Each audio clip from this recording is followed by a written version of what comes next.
Welcome back to Double Down University. I'm back at you guys with another college basketball PrizePicks video for the Elite Eight today. So we have a matchup between, which I think is the game of the day, is a matchup between Connecticut versus Gonzaga. And I have three props for you guys. I was kind of torn on which Gonzaga prop to go with, so I just decided to put them both up there, and you guys can kind of mix and match as I always tell you guys. So first prop I have for you guys is Adama Sanogo over 24.5 points and rebounds, and then Rasir Bolton over 7.5 points, and then Julian Strawther over 5.5 rebounds. All right, so let's get into it. So like I always do, I always start off with the spread. This is going to be a great game. So the spread is 2.5. So they have UConn as 2.5 point favorites in this matchup going up against Gonzaga. So let's dive into the matchup. So in this matchup, this is a really good matchup for Connecticut, as they have an advantage in 3-point percentage offensively and near proximity. So that bodes well for Sanogo to be able to dominate in the post and anything inside, and also be able to grab rebounds as well. That's why I really like that play. That's one of my favorite plays, is his points and rebounds, as long as he doesn't get in foul trouble early against Timmy, trying to guard Timmy. But I don't know if they're going to send him to guard Timmy. They may put Caravan on Timmy to kind of, keep Sanogo out of foul trouble. So they could do that as well. But over here on the other side, when Gonzaga's in possession, they have a 3-point advantage. They don't have a near proximity advantage or mid-range, but they are top 5 in efficiency, mid-range, and near proximity. So that should say something for that. Now, if we want to go ahead and look at pace, Gonzaga is 69th in the country in pace, and UConn is one of the slower teams in the conference, and in the tournament, I should say, in pace at 251. So, but I think this is going to be an up-tempo game. This is going to be, I think, a medium pace game where, UConn is going to speed it up a little bit to kind of go at Gonzaga, so it won't be too slow of a pace of a game. So it's not like two slow-paced teams. But as I stated earlier, UConn have the notable advantage at 3-point and near proximity shooting. Gonzaga, they don't really foul too much, so they're 10th in the country in defensive free throw attempt rate. And then if we go down and look at Gonzaga, the reason why I chose Bolton's points is because they should obtain a lot of free throws, because UConn is 259th in the country in defensive free throw attempt rate, so that bodes well for him as well. They don't really have too much of like a rebounding edge, but I just like Strawther in this tournament. He's stepped up big, and he's just been able to just get boards, score. Like last game, he had 10 boards, which was crazy, because when I was watching the game, I didn't even seem like he had that many boards. But it's just the type of player that he is. He does everything. I kind of wanted to go PRA, but I was like, I'm gonna stick to his rebounds, because that's more of an effort stat. Scoring is more of, he has to get the ball and be able to knock down shots when need be. So I can easily see him like grabbing some boards, especially like if they sub Timmy out to give him like a little blow or give him a little break. They always keep Strawther on the floor, just to have like somebody that's like upperclassman on the floor, being as though they have a lot of underclassmen that are coming off the bench, like the Salises and the Hickmans and the the different players that they have. Malachi Smith, the young guys that they have coming off the bench are kind of young, so they kind of like to keep Strawther out there to kind of be like part of that back line, to be able to get rebounds and things of that nature. So I really like his prop as well.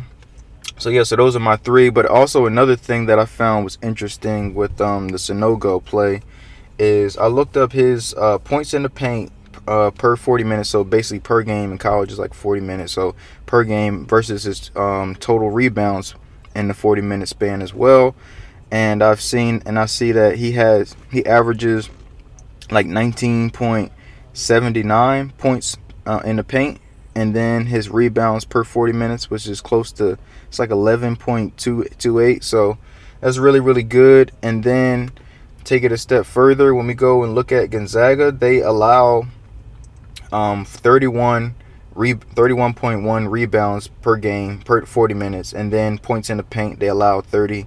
around the same, 31.3. So they are vulnerable to people scoring inside on them, being as though they don't have that Chet Holmgren type of player to lean on that can kind of stop people coming in the paint or trying to be scared of that duo between him and Timmy of going in the paint. Now, Timmy has blocked a couple shots here and there, but I just think that Sanogo is a different beast. Nobody in this conference comes close to the type of physical player that Sanogo is, so he should be able to feast inside. As long as if he doesn't get in foul trouble, he should clear this with ease. And then as well as, like I stated yesterday, in the Kalkbrenner situation, if his teammates don't try to play hero ball and shoot a lot of perimeter shots and don't establish him first, that's the only way I don't see him hitting this line. But I really like him in this spot. Same thing with Bolton. Bolton, I feel like that's an insult to him to have his points at 7.5 because he's a nice guard. Now, granted, their guards struggle against UCLA, and I get what they're going with it being that UConn is a really good defensive team as well. But I just don't see a world in which he doesn't get 8 points because let's see here, so. He didn't, like I said, he didn't do anything against UCLA. I think he only had 5 attempts, which is crazy. Actually, he had 1 field goal attempt the whole game, which is just crazy. And the game before that against TCU, he had 12, 5, 2. So he's kind of all over the place with his field goal attempts. But I just think that he should be able to get 8 points, get 2 buckets a half. I don't think that's asking too much of him. Long as he stays within the flow, doesn't get into foul trouble, stays within the flow of the game. They also, as I stated earlier, they have a 3-point advantage as well, and I think he's a pretty solid 3-point shooter. So I really like this spot for him. Moving on to Strother, let's look at his numbers a little bit. And another way too, with Sanogo that you can hedge him is just his total rebounds. I'll show you guys real quick his total rebounds. Because they have him at 7.5 on PrizePicks. So, let me see.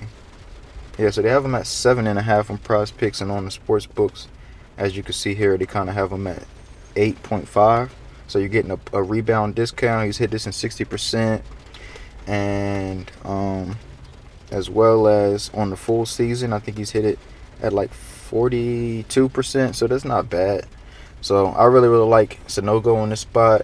Strother and Bolton. So yeah, so those are my 3 that I'm rolling with. If I see anything later on the board, because I'm waiting on them to post the points and rebounds for Keontae Johnson and the points and assists for Mr. Norwell. So if I see any of those pop up, I probably will record again and make a little video probably before game time. So yeah, so I'll go through them again. So Dama Sanogo, Rasir Bolton over 7.5 points. Strother over 5.5 points. And then also, if you guys watched yesterday's video and you tailed, congratulations to you guys, as both of the picks went over. So we had Lamont Butler over 2.5 assists. And we also had Kalkbrenner over points and rebounds over 21.5. So they both crushed their lines. Then I just threw in some extra ones that I felt really good about. The Noah Clowney rebounds, as well as Mensah and Baylor Shireman. So let's try to go for another sweep today. I appreciate you guys. Please like, comment, and subscribe, and I'll see you guys next time.